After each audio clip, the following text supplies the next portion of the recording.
শুভ সন্ধ্যা। আজকে আমার লাইভ লেসনটা আমি মেয়েদেরকেই ডেডিকেটেড করছি।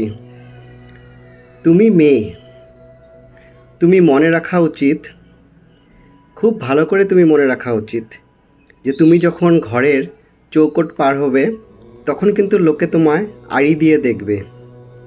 যখন তুমি গলির রাস্তায় হাঁটবে লোকে কিন্তু তোমাকে পিছু করবে, শীষ দিবে।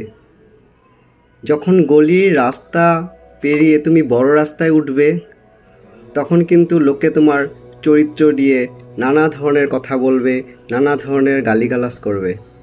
কিন্তু তুমি যদি তোমার সত্য হও, তুমি যদি অপদার্থ না হও, তাহলে কিন্তু তুমি পিছু ফিরবে না। তুমি যেভাবে যাচ্ছ সেভাবেই যাও।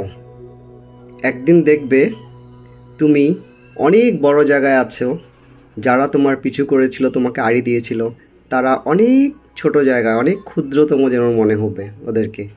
সুতরাং তুমি যেভাবে চলছো, যেভাবে যাচ্ছ সেভাবেই যাও।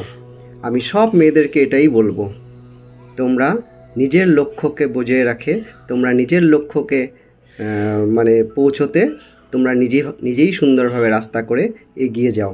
সেখানে পিছুতে আর কোনো সময় পিছু ঘুরে দেখার দরকার নেই। লোকে অনেক বলবে, লোকের কথায় কোনো দিন কান দেওয়া আমাদের দরকার নেই। তোমরা এগিয়ে যাও। প্রত্যেকটা মেয়েকেই এই বলবো, তোমরা এগিয়ে যাও।